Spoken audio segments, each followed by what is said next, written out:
Mainit na balita, nanawagan ang Department of Justice kay Senador Bato de la Rosa na sumunod sa batas at sumuko bilang dating hepe ng PNP. Hinihiling din ng DOJ sa isa sa mga abogado ni de la Rosa na sabihin kung nasaan ang senador. May ulat on the spot si Maki Pulido. Maki? Dahil alam daw ni Attorney Jimmy Bondoc or dahil inamin daw ni Attorney Jimmy Bondoc sa publiko na alam niya kung nasaan si Senator Bato de la Rosa ay inisyuhan siya ng formal letter of request ng DOJ Special Panel of Prosecutors para sabihin kung nasaan si Senator Bato de la Rosa. Binuo itong Special Panel of Prosecutors para imbestigahan ang mga nangyari sa Senado noong May 11 hanggang 14 na nagtapos sa paglabas ni de la Rosa ng Senado.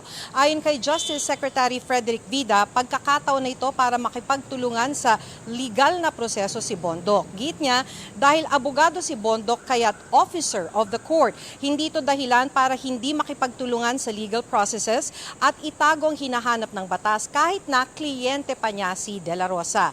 Dahil naman marami na raw inamin si Senator Robin Padilla tungkol sa kanyang papel sa paglabas ni De La Rosa ng Senado, hindi na siya hihinga ng statement ng DOJ Special Panel of Prosecutors.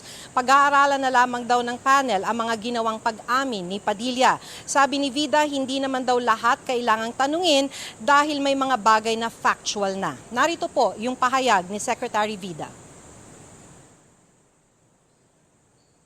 Ang dami niya na kong inamin na ginawa niya.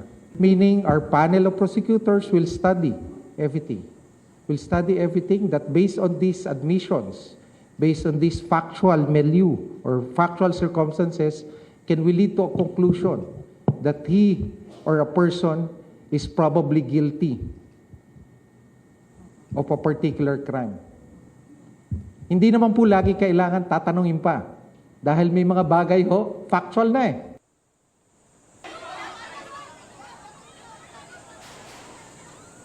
Samantala, dahil nagkaputukan sa Senado, nag-issue ng subpoena ang panel sa Senate Secretary para hingin, una, ang oath of office ni suspended Senate Sergeant-at-Arms Mau Aplasca, ikalawa, inventory ng firearms at mga issuance documents ng mga ito sa Senate officials at employees, pati log-in documents o listahan ng mga pumasok at lumabas ng Senado nung mga araw na yon. Nag-issue rin ng subpoena sa PNP Firearms and Explosives Office para sa inventory ng mga firearms na nakarehistro sa Senado, partikular daw ang firearm na kung tawagin ay Scorpion. Inaasahan daw ni Vida na kakanselahin na ng PNP ang rehistro ng mga baril na naka-issue kay De La Rosa.